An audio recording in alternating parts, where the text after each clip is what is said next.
If you're feeling down or feeling blue, a good guy will always be there for you. Wherever there's a friend in need, he'll be their friend until the end. Good guy dolls can say 3 sentences, and they can even turn their heads and blink their eyes when you speak to them. Heidi-ho! Oh, and batteries are included. You may want to hold on to that receipt though, because if your good guy doll starts to malfunction, such as talking to your child off script or it's showing violent tendencies, it's possible that it's actually been possessed by a voodoo practicing serial killer. It's been known to happen.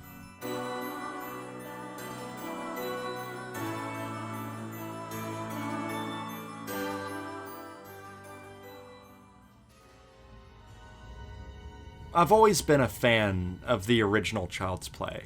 Not so much of the character Chucky himself, but I think there's a lot of charm to be found in this first movie.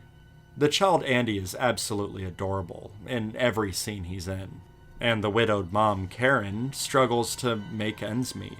But she'll do anything for her son, and her positivity and charisma always lights up the screen.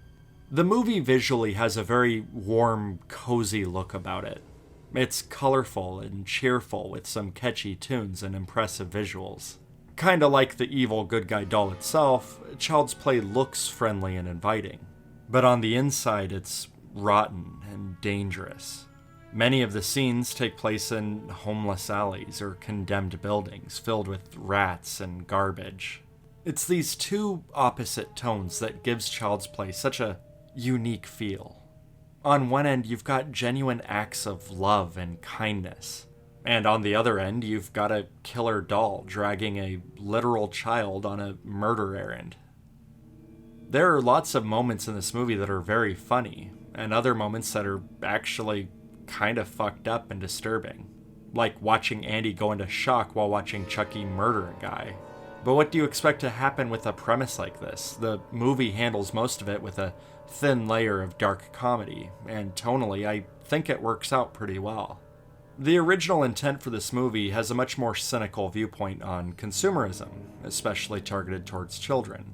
In an alternate universe, Child's Play would have been released more of a whodunit, as no one believes Andy's ridiculous claims that Chucky is anything more than a doll. And the viewers themselves would be unsure if Andy or Chucky were the ones committing these acts.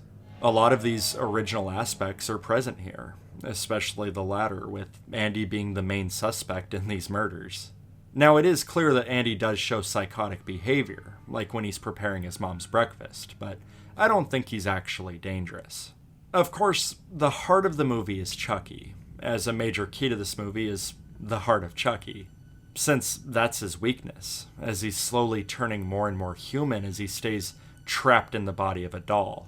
Kinda like Freddy Krueger, you might be a bit turned off by the foul-mouthed annoyances of the character. But like with The Nightmare on Elm Street, the main antagonist isn't in the spotlight for most of the film. It isn't until halfway through the movie that Chucky fully reveals himself to us. And through the first half, most of the scenes with him just feature a doll. The effects are small, practical, and a bit creepy.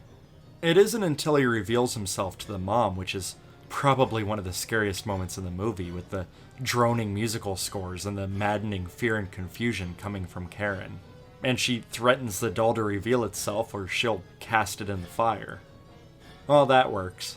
Chucky springs to life, and even as the movie goes off the rails, Chucky continues to be a sinister presence, but now much more animated and much more violent. There are some really good action moments here, like with the knife going through the detective's car seat, and the scene in the hospital when Chucky is attempting to kill Andy. Actually, the whole scene is good, with it being both emotional and plenty exciting.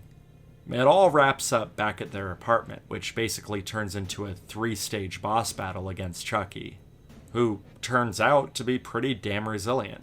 They get ready to burn him alive, finally trapped in the fireplace, and Chucky pleads with Andy that they'll be friends till the end, remember? And Andy, he says, "This is the end, friend," and throws in the match, burning him alive. This child delivers the best one-liner I've ever heard, and it puts a smile on my face every time I watch it. But you need to destroy Chucky's heart, and until then, He comes jumping up and gushing out blood and losing limbs. It's all fantastic. I love this stuff. I really don't have too many horrible things to say about Child's Play. I think it's a movie that tonally works. It's funny, it's full of great visuals, the pacing is on point. It's also a fun, somewhat original premise. I've seen Child's Play, I don't know, like 6 or 7 times now, at the time of this review. And I've seen most of its sequels 1 time each. Now, I'm not saying I dislike the sequels to Child's Play, because honestly, I don't remember them well enough to even justify talking about them. But none of these movies really left much of an impression on me, but I keep coming back to the original Child's Play because I really do like it as a standalone horror film. I'm just in a good mood when I watch the movie, and that goes a long way.